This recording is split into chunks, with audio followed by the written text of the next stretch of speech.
le chasseur découvrit par hasard que son chien de chasse, qu'il avait accompagné pendant 10 ans, était soudainement tombé malade sans raison apparente. Alors qu'il s'apprêtait à l'emmener chez le vétérinaire dans la panique, sa fille adoptive entendit la voix du chien dans son cœur. Il disait qu'un os était coincé dans sa gorge, et que s'il ne l'enlevait pas rapidement, il risquait de mourir étouffé. La fillette informa aussitôt le chasseur que le chien avait un os coincé dans la gorge, et que, s'il perdait du temps à aller chez le vétérinaire, l'animal serait déjà mort avant d'y arriver. Sur ces mots, elle saisit la tête du chien et la secoua doucement. Mais le chasseur pensa que ce geste ne ferait qu'aggraver son état. À peine eut-il fini de parler, que le chien recracha un os, puis se redressa comme si de rien n'était. Ce n'est qu'à ce moment-là que le couple réalisa que leur fille adoptive pouvait réellement parler aux animaux. 3 jours plus tôt, le chasseur et sa femme étaient descendus de la montagne pour se faire soigner. En chemin, ils avaient croisé une petite fille. Après s'être renseignés, ils apprirent que ses parents, préférant les garçons aux filles, voulaient l'abandonner dans la montagne pour la livrer au loup. La femme, émue par cette histoire, décida sur le champ d'adopter cette enfant malheureuse, puisqu'ils n'avaient eux-mêmes pas d'enfant. Ainsi, la fillette fut ramenée chez eux. Mais sur le chemin du retour, elle entendit la voix d'un petit lapin qui l'avertissait qu'un ours mangeur d'hommes rôdait sur le sentier qu'ils empruntaient, et qu'ils ne devaient surtout pas continuer. Elle prévint aussitôt le chasseur, et lui avoua qu'elle comprenait le langage des animaux. Mais l'homme crut qu'elle inventait des histoires. En 10 ans de chasse dans ces montagnes, il n'avait jamais vu d'ours. Cependant, sous la pression de sa femme et de la fillette,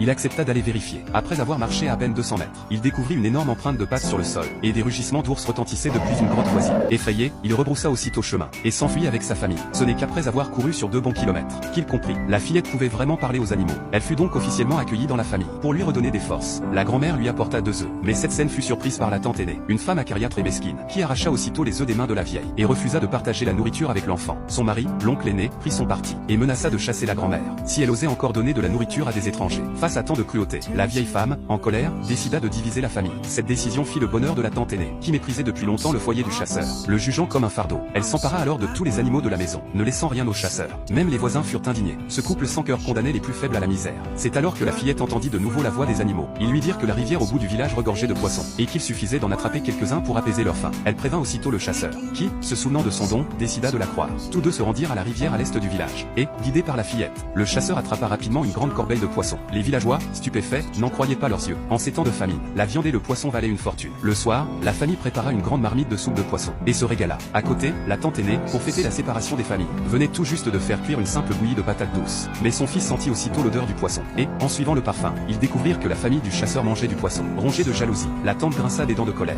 Mais peu après le repas, la femme du chasseur se mit à cracher du sang. Le médecin, appelé en urgence, diagnostiqua une maladie pulmonaire grave, mettant sa vie en danger. Pour la soigner, il fallait des herbes médicinales rares et précieuses, hors de portée de la famille. Voyant cela, la tante se réjouit en secret, et se moqua d'eux, disant qu'elle attendait de la voir mourir.